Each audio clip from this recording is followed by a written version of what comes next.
హైదరాబాద్ శంషాబాద్ విమానాశ్రయంలో ఉద్రిక్తత నెలకొంది. హైదరాబాద్ నుండి కొచ్చి వెళ్లాల్సిన ఇండిగో విమానం ఏకంగా 12 గంటలు ఆలస్యం కావడంపై ప్రయాణికులు ఆగ్రహం వ్యక్తం చేశారు.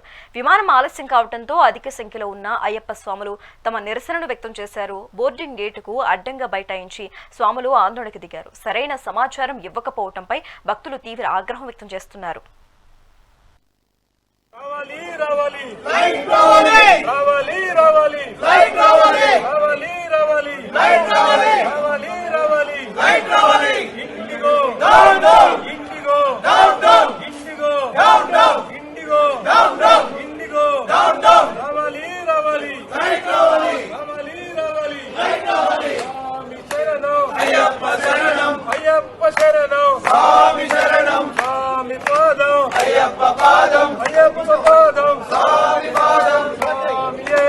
అయ్యప్ప